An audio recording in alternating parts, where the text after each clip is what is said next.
que identifica a Dios, dice que Dios es amor, ¿no es cierto? Entonces, no es solo amor, pero su esencia es amor. Entonces, estudiamos ex profeso el tema del amor después de haber entendido bien lo anterior. Porque, vuelvo a insistir, cada vez que nosotros estudiamos el amor o hablamos del amor en términos naturales, tendemos a cometer errores desde el punto de vista de que solamente hacemos un énfasis en lo sentimental y emocional y no en lo escritural, ¿ya? Entonces, el amor de Dios es muy distinto de lo que nosotros podemos saber que Dios nos dice acerca de su amor. Recuerden que también vimos el amor de Dios en nosotros y el amor de Dios, el amor de Dios para nosotros, el amor de Dios hacia Dios y el amor de Dios en nosotros, que es la horizontalización, vale decir, con lo que llamamos el prójimo, ¿ya? La próxima semana, como digo, vamos a hacer un resumen. Yo sé que van a haber algunas preguntas probablemente relacionadas con el tema de la soberanía, de la inmutabilidad o del mismo amor de Dios. Y la idea justamente es que podamos a lo mejor tener el espacio para poder preguntar y reforzar lo que ya hemos aprendido, ¿ya? Lo que vamos a ver hoy día de hoy como conclusión del atributo del amor es ahora llevándolo al plano práctico de lo que llamamos nosotros el andar en amor en la vida diaria del cristiano. Recuerde que vimos nosotros el amor la semana pasada a los enemigos, ¿no es cierto? Y eso también es importante porque nosotros tipificamos el amor o tipificamos el concepto enemigo como alguien que nos ha hecho daño. Y ciertamente eso es parte de un concepto de enemigo, pero el término enemigo, a la luz de la Escritura, está enfocado básicamente en lo que significa, ¿no es cierto?, alguien que está en contra de Dios. Alguien que está en contra de Dios vale decir alguien que no ha nacido de nuevo como un hijo de Dios. Eso significa, ¿no es cierto?, que cuando el Señor Jesucristo dice los enemigos, muchas veces estarán en la propia casa de la persona. Significa que estamos hablando de tener hijos no creyentes, padres no creyentes, tíos no creyentes, ¿no es cierto?, que son personas que probablemente nosotros, de hecho, amamos de manera natural, pero ellos no aman a Dios. ¿Ya? Ellos no aman a Dios. Dijimos también, ¿no es cierto?, que el enemigo es primero Satanás. Por lo tanto, cuando Jesús dice amar a los enemigos, no puede ser Satanás. Dice que nosotros debemos resistir a Satanás, ¿no es cierto? Y él huirá de vosotros. Tampoco el enemigo puede ser el mundo, o el enemigo al que se refiere amar Jesús no es el mundo, porque Dios dice que nosotros debemos no amar al mundo, ¿no es cierto? Y si amamos al mundo, inmediatamente nos declaramos enemigos de Dios. El tercer enemigo es la carne, por supuesto que tampoco es a quien se refiere Jesús de amar al enemigo, porque la carne es contrario al espíritu y se oponen entre sí, ¿no es cierto? El cuarto grupo son aquellos que salieron de nosotros, pero que no eran de nosotros, porque se manifestó que no eran de nosotros, en que ellos siguieron una doctrina torcida, ¿ya? No estamos hablando aquí de lo que es obvio, catolicismo, mormonismo, hinduismo, no, estamos hablando aquí de alguien que incluso se declara evangélico o cristiano, pero está viviendo una vida totalmente disociada de la voluntad de Dios y además se ha adscrito a una doctrina torcida, apóstata, ¿ya? Dice que hacia ellos nosotros debemos mantener distancia. Por lo tanto, cuando habla de amar a los enemigos Jesucristo, se está refiriendo al amplio grupo de inconversos que pueden ser familiares o no familiares, pero que no han nacido de nuevo, que no conocen del Señor, ¿no es cierto? Y que están alrededor de nosotros. ¿Estamos? Entonces, bien importante eso porque justamente el tipificar bien el concepto enemigo nos permite a nosotros entender por qué Dios nos llama a amar a los enemigos. Si nosotros no entendemos quiénes son verdaderamente objetos como enemigos del amor que Dios nos pide, ¿no es cierto?, nuestra visión va a ser muy general y normalmente vamos a cometer en relación a esos errores. Lo que vamos a ver hoy día es ahora el amor en la vida práctica, ya como conclusión de esto, que se traduce en lo que llamamos la vida diaria del cristiano. Y vamos a leer Efesios capítulo 5, versículo 1 al 12. Sed pues imitadores de Dios como hijos amados, y andad en amor, como también Cristo nos amó, y se entregó a sí mismo por nosotros, ofrenda y sacrificio a Dios en olor fragante. Pero fornicación y toda inmundicia o avaricia ni aun se nombre entre vosotros, como conviene a santos, ni palabras deshonestas, ni necedades, ni truhanerías, que no convienen, sino antes bien acciones de gracias. Porque sabéis esto, que ningún fornicario, o inmundo, o avaro que es idólatra, tiene herencia en el reino de Cristo y de Dios. Nadie os engañe con palabras vanas, porque por estas cosas viene la ira de Dios sobre los hijos de desobediencia. No seáis pues partícipes con ellos, porque en otro tiempo erais tinieblas, mas ahora sois luz en el Señor. Andad como hijos de luz, porque el fruto del Espíritu es en toda bondad, justicia y verdad, comprobando lo que es agradable al Señor. Y no participéis en las obras infructuosas de las tinieblas, sino más bien reprendedlas, porque vergonzoso es aún hablar de lo que ellos hacen en secreto. Ya, entonces, cuando nosotros leemos que es una porción amplia de la carta a los Efesios, en el capítulo 5, ¿no es cierto?, para tener esa continuidad necesaria, lo primero que dice es ser imitadores como hijos de Dios, como hijos amados. Entonces ahí fija el estándar, ¿no es cierto? Cuando nosotros hablamos de a quién seguimos y decimos que seguimos a Cristo, tenemos un estándar. Por supuesto que nuestra condición de naturaleza caída nunca vamos a llegar al 100%, pero recuerda que la santidad y el fruto espiritual no radica en el hecho de encontrar la perfección en algún cristiano o cristiana, porque eso no va a ocurrir, pero sí en la dirección de su vida, su lucha, su deseo, su inclinación, su esfuerzo por justamente ir en la dirección de ser como Cristo. Estamos claros que nunca vamos a ser en este cuerpo como Cristo, en esta naturaleza caída, pero tu vida tiene que dar frutos de que efectivamente está en esa dirección, ¿ya? Entonces, el segundo versículo dice, andad en amor. Hemos hablado del tema del amor como atributo de Dios y ahora, después de haberlo analizado de todas las aristas, lo llevamos a la parte práctica y dice, andad en amor, como también Cristo nos amó y se entregó a sí mismo por nosotros, ofrenda y sacrificio a Dios en olor fragante. La palabra andar es una palabra que estudiamos un tiempo atrás en el griego, que es la palabra peripateo, que se aplica, ¿no es cierto?, a las órdenes que se daban a los esclavos. Recuerda que la traducción castellana de la Reina Valera cambió la palabra esclavo por siervo, ¿no es cierto?, para no tener una connotación tan violenta, por así decir, de lo que significaba ser un esclavo. Pero la palabra en el original es doulos, que significa esclavo. Por lo tanto, todo el lenguaje que hace alusión justamente a siervo se está refiriendo, ¿no es cierto?, a la ordenanza cuando hablamos de peripateo, que significa conducirse según un modelo, proceder después de una orden. No es algo que se nos dice que hagamos a nuestra manera o como nos parezca o como nos imaginemos, sino que, al igual que la palabra que usábamos la semana pasada, que se traduce como protocolo, hay un ordenamiento que es absolutamente estricto en el sentido de que Dios ha establecido no solamente el principio, sino que también la forma, ¿ya? El principio y la forma. El esclavo no tenía la potestad, ¿no es cierto?, de hacer las cosas según su manera, su forma, sino que había una orden, y esto de ahí viene también la palabra instrucción. Cuando uno hace una instrucción, no solamente está entregando una información, sino que además esa información está generando una conducta determinada.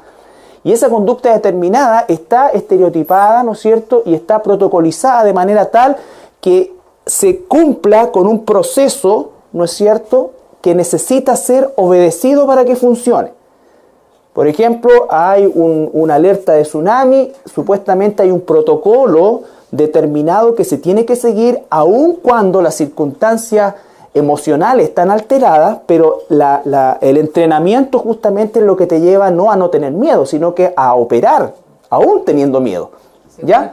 Exactamente, según la instrucción. Por eso es que la Biblia habla de peripateo. Cuando dice entonces, condúcete como un hijo de Dios en amor, se está refiriendo a que no es como yo crea, sino como Él dice, que es conducirse en amor según el orden de Dios. Eso es lo que estudiamos. Amar esto, no amar esto, en fin, todo lo que revisamos. ¿Ya?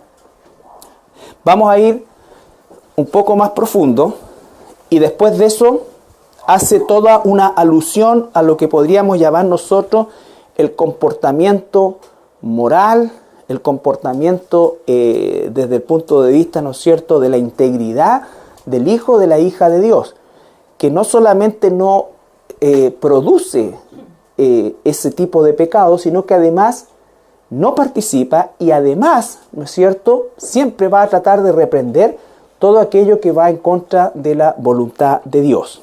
¿Ya?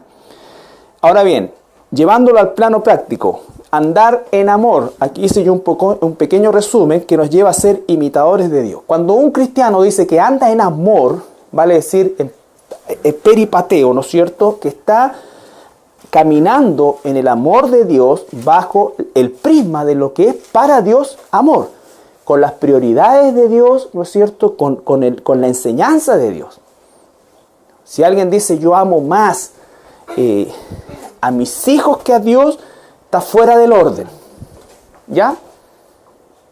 Está fuera del orden. Dios no dice que no ames o ames menos a tus hijos. Él ha entregado un orden sobre el cual sujeta todo lo demás. Y lo primero que dice, ¿no es cierto?, es que nuestro amor es a Dios. Cuando nosotros hablamos de Dios, estamos hablando de Padre, Hijo y Espíritu Santo.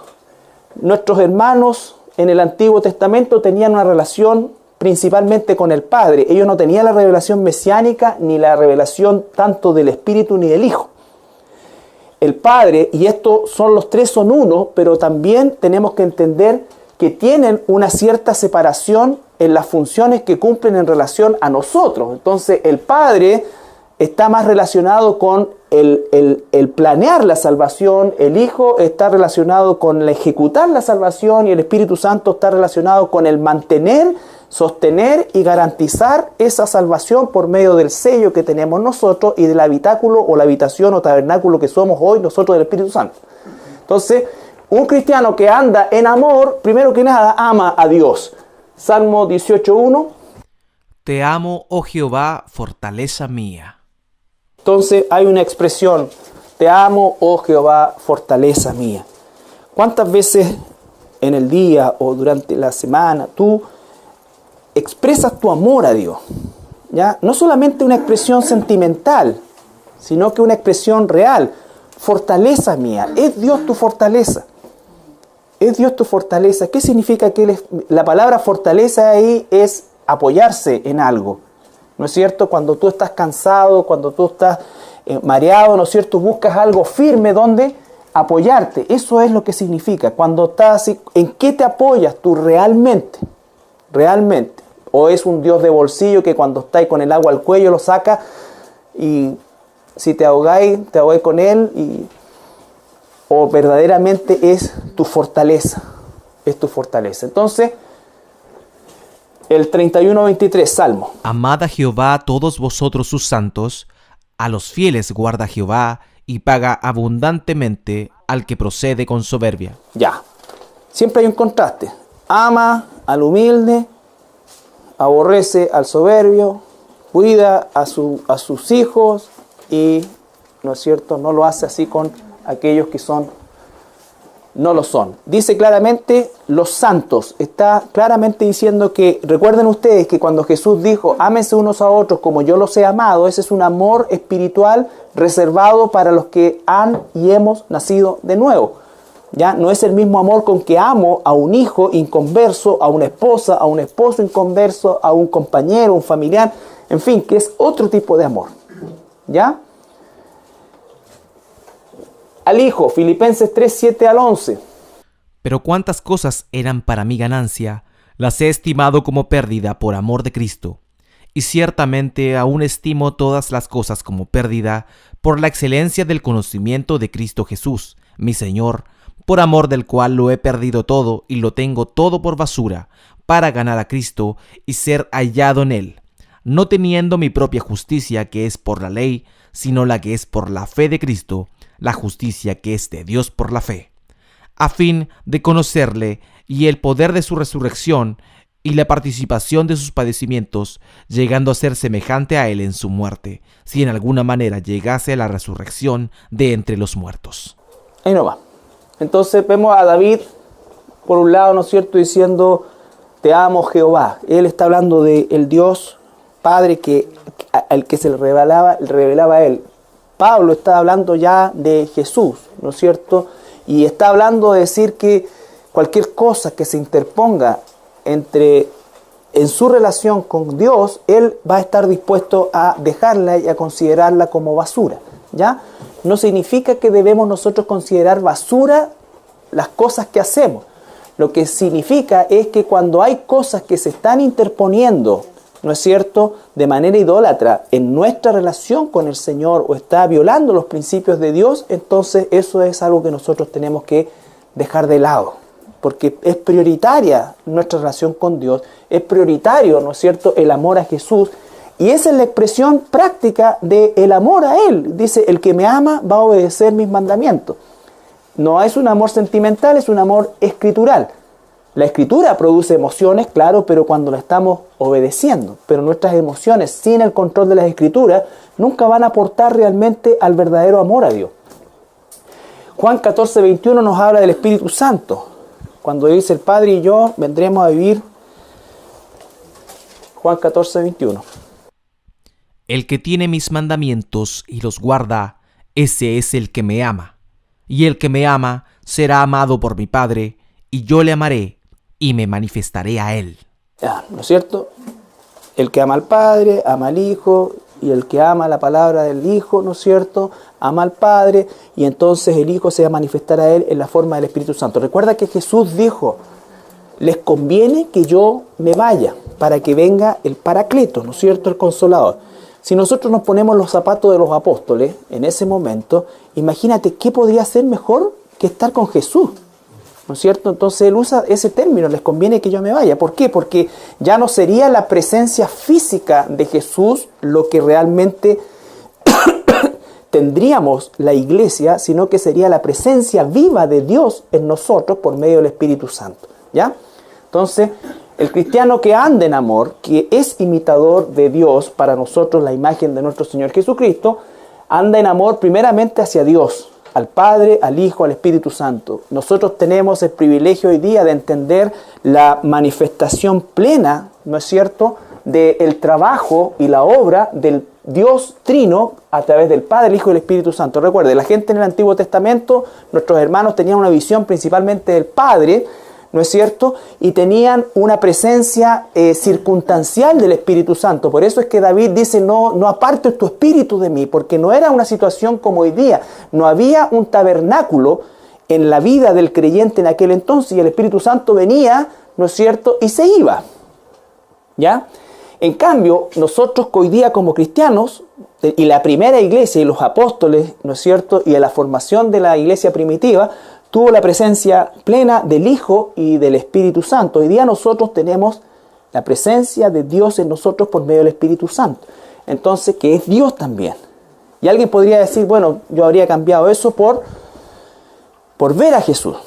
Hubo millones de personas o miles de personas que vieron a Jesús y nunca se convirtieron. Por eso es que el Señor dice que es mejor la presencia del Espíritu Santo, porque el Espíritu Santo viene a ser una morada permanente en nosotros, ¿ya?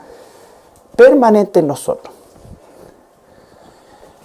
Cuando andamos en amor, amamos a Dios y por supuesto también amamos su palabra. No puede estar disociado el amor a Dios. Nadie puede decir, no, yo amo a Dios, Diosito, pero no quiero la Biblia.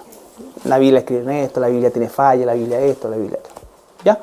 La palabra de Dios es, ¿no es cierto?, la revelación de Dios. Y amamos la palabra de Dios porque la palabra de Dios nos enseña a amar al Dios de la palabra. No puedo amar a Dios si no amo su palabra. Y no amo su palabra si no amo a Dios. ¿Me entiendes? Entonces está todo absolutamente concatenado. El que me ama va a obedecer mis mandamientos. Dice el Señor Jesucristo que en el día del juicio, aquellos que rechazaron la palabra de Dios, dice que la palabra misma los va a juzgar. Entonces, la palabra es lo más importante que tiene el pueblo de Dios. Es la norma de conducta, es sobre lo cual nosotros construimos verdaderamente nuestra relación con Dios. Es la que nos saca de todo error. De todo error. Estamos aprendiendo el día domingo, por ejemplo, el tema del discernimiento.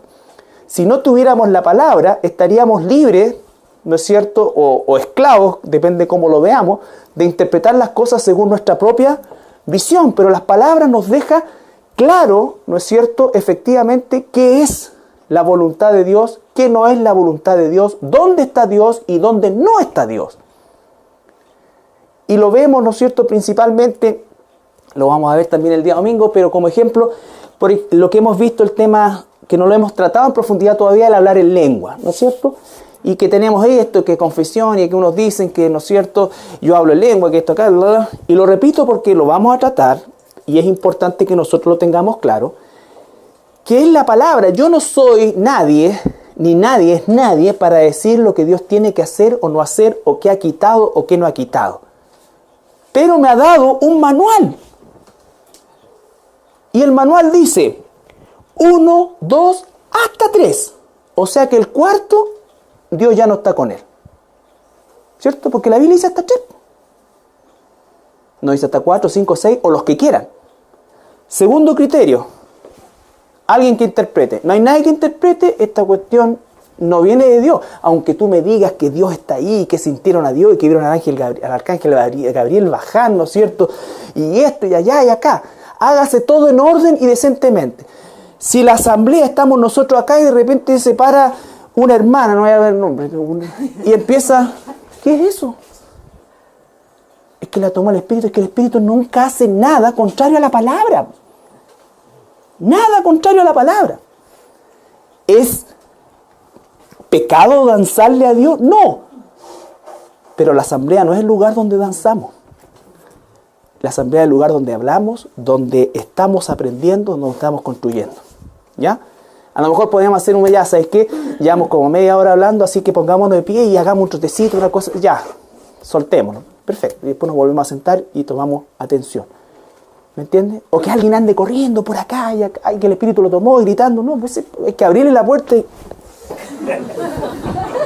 Porque Dios no está con él. Dios no está con él, aunque diga que lo tomó Dios. Y si alguien se revuelca como cucaracha envenenada, ¿no es cierto? Eso no es de Dios. No porque yo lo crea, no porque yo lo piense, porque la Biblia me lo dice. Hágalo todo en orden y decentemente. Si lo que vas a hacer no los edificas a todos, entonces no viene de Dios. Porque lo otro, perdónenme la expresión, estamos todos, no hay ningún niño. Es como una masturbación espiritual porque me complazco solo yo y el resto me da lo mismo. Que piensen que estoy loco, que sientan que esto, que se sientan, invadidos. No, porque ten por seguro que si el Espíritu te toma, nunca el Espíritu viola la palabra de Dios, porque están todos íntimamente unidos, en conjunto, cerca de. No es jamás una manifestación del Espíritu Santo, es para beneficio propio, para autocomplacencia, para autosatisfacción, que es lo que vemos, ¿no es cierto?, habitualmente en eso. Entonces no es una posición, ¿no es cierto?, más que bíblica. Tú llegas y dices, aquí esta cuestión parece manicomio, Dios no está aquí. Punto. Lo que digan las personas, lo que critiquen las personas, a mí no me importa. Es lo que dice la Biblia. Y ese no es un lugar para que un cristiano verdadero esté. Punto. Se acabó. No, pero es que lo hacen con buena intención. Y empezamos entonces a buscarle la quinta pata o la sexta o la octava pata al gato o a lo que sea para tratar de justificar lo injustificable. No es así. Punto. Punto. Recuerden que la carta a los Corintios, donde está un capítulo entero dedicado a este tema, no es una carta de felicitación, es una carta de corrección. Los corintios tenían el desorden en la Santa Cena, se curaban, dejaban la tendalán ¿cómo se llama? En el hablar en lengua. Todos, entonces, no es una carta para tomar un ejemplo más que desde el punto de vista de lo que no se debe hacer, no de lo que se debe hacer, ¿ya? ¿Quién me da eso? La palabra. La palabra es lo más importante. No es algo importante, es lo más importante. Sin la palabra estoy ciego, sordo, mudo, no sé. Proverbios 12:1. El que ama la instrucción ama la sabiduría, mas el que aborrece la reprensión es ignorante. El que ama la instrucción ama la sabiduría. Eso es sobrenatural. Si tú eres un hijo de Dios, vas a amar la instrucción de Dios. ¿Ya? Salmo 119:47. Y me regocijaré en tus mandamientos, los cuales he amado. Me regocijaré en tus mandamientos, los cuales he amado. ¿No es cierto? Cuando tú estás leyendo la Escritura, cuando estás orando, porque la oración tiene que ser con la Escritura, ¿no es cierto? A veces nosotros perdemos 2 horas de tiempo orando por en vez de estar en la palabra, y la palabra te va redarguyendo. Tú estás leyendo Efesios, ¿no es cierto? Y la palabra dice: el que no hurtaba, no hurte más. Un tremendo pecado. Entonces, ¿ahí qué hago? Lo primero que hago, me arrepiento, pero si nuestra oración es sin la palabra, vamos a estar puro: Señor, dame, bendíceme, tú, no vamos. Y esas son las oraciones infructuosas. Y de eso el Señor dice: ¿qué cosa? Antes que tú abras la boca, yo ya sé lo que necesitas. Si lo que tú necesitas es ser transformado, y lo que te transforma es la palabra. Entonces, cuando tú tengas un tiempo de oración, 10, 15, 20, media hora, el cristiano debe tener un estudio de la Biblia. Esto es un estudio temático. Vale decir, tomamos un tema y lo tratamos a la luz de la Escritura. Pero lo ideal para nosotros como cristianos es hacer un estudio en nuestro tiempo devocional sistemático, es decir, pesco un libro de principio a fin. De principio a fin. Tomo notas, ¿no es cierto? Tengo mi diccionario, y Dios te va a ir hablando a través de su palabra. Pero no pesquemos esta cuestión del pan de vida, casi como el horóscopo: hoy día me salió esto, ¿no es cierto? ¿Ya? No. Un estudio sistemático. Y en el estudio, tú estás orando. ¿Cuántas veces uno puede estar sentado acá y la palabra te habla tan claro que lo único que tienes que hacer es parar, hacer un alto, pedir perdón, o te regocijas de alegría por lo que el Señor te está revelando en ese momento? Si no, es peligroso. Si nosotros hacemos oración solamente sin la Escritura, es peligroso, porque vienen a nuestra mente ideas, deseos, y no hay un marco, ¿no es cierto?, escritural que lo contenga. Entonces, al amor a la palabra, el Salmo 119:97. Oh, cuánto amo yo tu ley, todo el día es ella mi meditación. Ahí está. Cuánto amo, oh Dios, tu ley. Ella es mi meditación todo el día. Significa, ¿no es cierto?, que lo que el Señor trató conmigo en el tiempo de la mañana, que a lo mejor tuve un tiempo cortito porque después me iba a clase, al trabajo, ¿no es cierto?, o a hacer los quehaceres, pero a lo mejor al mediodía tengo un tiempo un poco más largo, pero sigo en la misma línea. Estoy estudiando el libro de Juan, estoy estudiando esto, y sigo en la misma línea, retomo. Esto no se trata de Mira, si tú inviertes toda tu vida en estudiar solamente el Evangelio de Juan o el Evangelio de Mateo, habrás servido a tu Dios bien. ¿Ya? No se trata de que tú hagas: mira, te voy a terminar rápido. No. Para una cosa netamente informativa, puedes leer y usar el calendario, ¿no es cierto?, de la lectura diaria bíblica. Pero eso no es un devocional, es una lectura diaria. El devocional tiene que ser sobre la base de estudiar un libro para que Dios me hable en ese libro de principio a fin. Entonces, dice, ¿no es cierto?, que amo tu ley. Y entonces me queda en la cabeza y estoy meditando en eso. Y estoy meditando, y Dios va a poner, o me va a poner en situaciones donde probablemente y con toda certeza voy a tener que hacer uso de aquello en lo que he estado meditando. Me va a permitir tener discernimiento, me va a poder permitir, ¿no es cierto?, tener la claridad, el dominio propio para poder andar conforme a su voluntad. Entonces, ¿cuánto amo tu ley? Tercero, la iglesia. Andar en amor es amar a Dios, la palabra, la iglesia.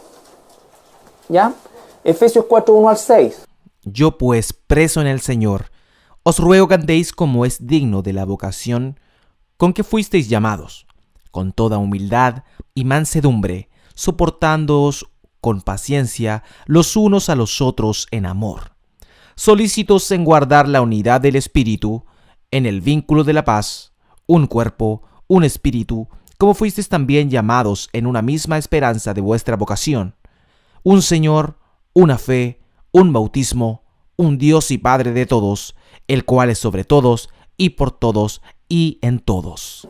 Entonces, habla de que el amor a la iglesia somos nosotros, la asamblea, ¿no es cierto? No es el inmueble, es la asamblea. Y ese amor se refleja, ¿no es cierto?, ¿en qué cosa? En que si somos dignos del llamado que Dios nos ha dado, nos llamó de las tinieblas. ¿De dónde nos llamó? De las tinieblas a la luz. Esto no es el llamado a ser pastor, a ser evangelista. No, es el llamado que nos hizo de las tinieblas a la luz admirable. Y entonces esa vocación nos tiene que hacer que con toda humildad, mansedumbre, soportándose, paciencia, en amor, ¿no es cierto?, solícitos en guardar la unidad. Solícitos en guardar la unidad. Entonces el amor, recuerden que el amor que Dios nos da a nosotros, con el cual nos amó Jesús, es un amor sacrificial, es un amor preferencial, es un amor incondicional. De esa manera dice que nos tenemos que amar los unos a los otros, a los hermanos. Y el mundo, al ver ese tipo de amor que no puede encontrar en ninguna otra parte, entonces ese amor es el que en definitiva va a dar testimonio de que Jesús es real. ¿Ya? Es un testimonio de que Jesús es real. Si ustedes se dan cuenta, son actos sacrificiales. Humildad, mansedumbre, soportar. ¿Cuándo uno es humilde? ¿Cuándo uno es manso? ¿Cuándo uno soporta? Todos son situaciones tensionales. Situaciones tensas. Paciencia, o sea, es un llamado a algo sobrenatural. Es un llamado a algo sobrenatural. Solícito en guardar la unidad. Todo eso en función de la unidad. ¿Ya? La iglesia. Por supuesto, también analizamos todo lo que tiene que ver con el tema de la familia. Hablamos de que los hijos deben honrar a sus padres en amor.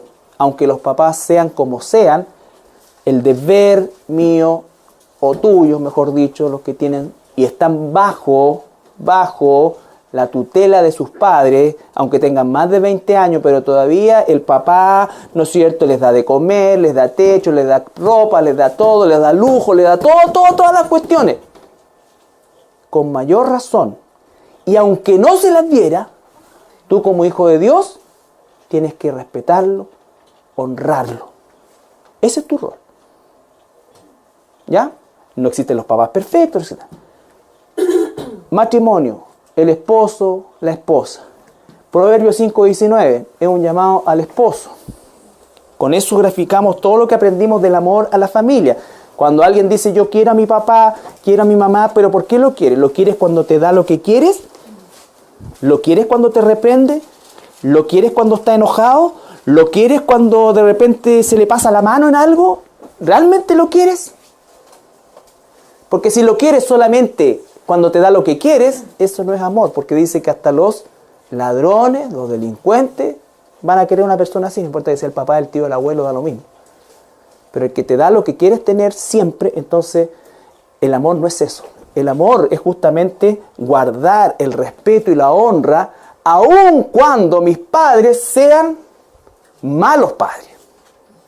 ¿Ya? No padres normales que nos equivocamos, sino que malos padres que hayan hecho abandono de sus deberes como padres.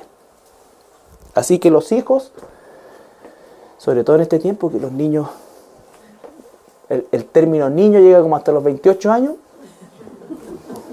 En el tiempo de nosotros el término niño a los 12 años se acababa. Hoy día, bueno, hay algunos que son peor todavía, más de 40 todavía son niños, pero ya eso es patológico. Proverbios 5:19. Como sierva amada y graciosa gacela, sus caricias te satisfagan en todo tiempo, y en su amor recréate siempre. Claro, ya no es tan gacela, ya no es tan graciosa. Pero tenemos que amarla todo el tiempo. Ese es un amor también que viene de Dios, porque si amamos a tu esposa, a tu esposo, mientras es atractivo, mientras es entretenido, todo después ya uno se va poniendo medio fome, mañoso, ¿cachai? Que se pone pijama, que es lo mismo, que está hinchado. pero nos amamos. ¿No es cierto? Nos amamos. ¿Ya? Y dice que sus caricias te satisfagan siempre. Eso es un amor que solamente puede dar Dios. ¿Ya? Ese es un amor que siempre solamente puede dar Dios. Recuerda, el amor entre esposos, el amor de padres a hijos, no exasperarlos, ¿no es cierto? Criarlos en la disciplina y en la amonestación y en el amor del Señor. Los hijos, sujetarse a sus padres. Todo eso es parte del amor familiar. El amor familiar no es solo en las vacaciones, no, el amor familiar es una constante. ¿Ya? Y terminamos con el amor a los enemigos, que ya lo tipificamos bien la semana pasada y solamente recordamos este pasaje, Mateo 5:44.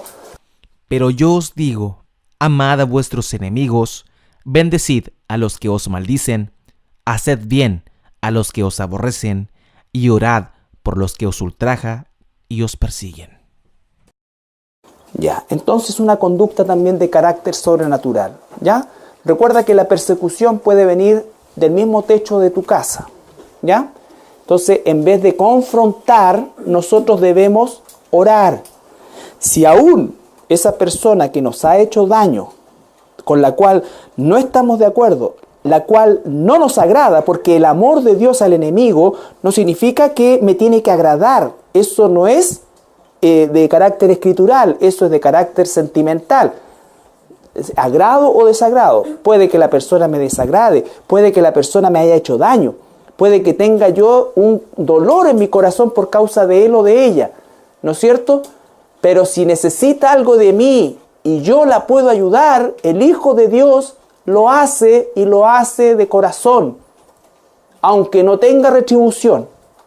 Y es más, sabe que no va a tener retribución, pero hacemos tesoros en el cielo, ¿no es cierto? Entonces, ese es el concepto. No entramos en pleito. Romanos dice que hasta donde dependa de nosotros, ¿no es cierto?, tenemos que estar en paz con las personas. El punto es que nosotros, la gente puede tener cosas en contra de nosotros, pero nosotros no tenemos que tener cosas en contra de nadie. ¿Ya? En contra de nadie.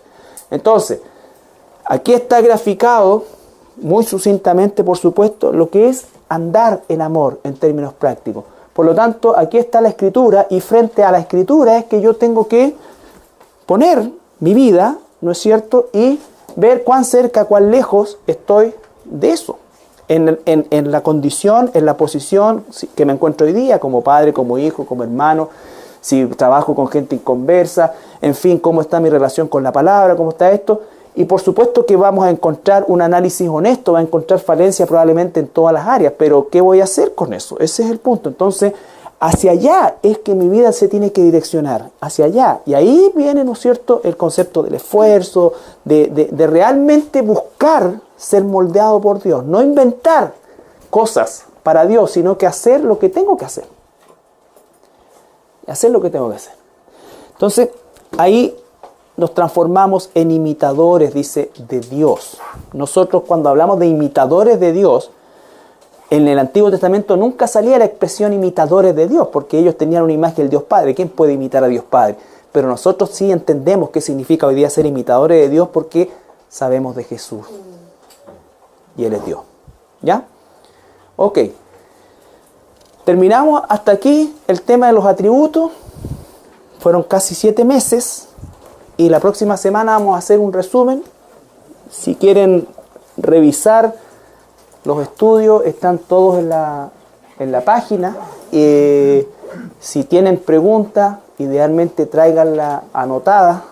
Y vamos a dedicar la hora del miércoles que viene a reforzar, ¿no es cierto?, algunos aspectos de los atributos que nos pudieran estar de alguna manera faltando información o aclarándolo. ¿Ya? ¿Hay alguna pregunta aquí? Inmediatamente nos declaramos enemigos de Dios. El tercer enemigo es la carne. Por supuesto que tampoco es a quien se refiere Jesús de amar al enemigo, porque la carne es contrario al espíritu y se oponen entre sí. ¿No es cierto? El cuarto grupo son aquellos que salieron de nosotros, pero que no eran de nosotros, porque se manifestó que no eran de nosotros, en que ellos siguieron una doctrina torcida. ¿ya?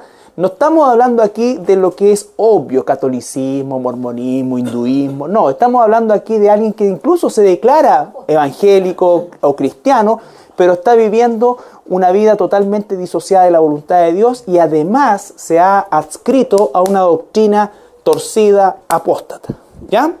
Dice que hacia ellos nosotros debemos mantener distancia.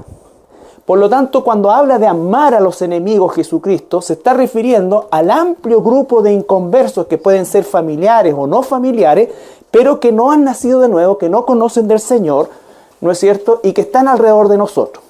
¿Estamos? Entonces, bien importante eso porque justamente el tipificar bien el concepto enemigo nos permite a nosotros entender por qué Dios nos llama a amar a los enemigos.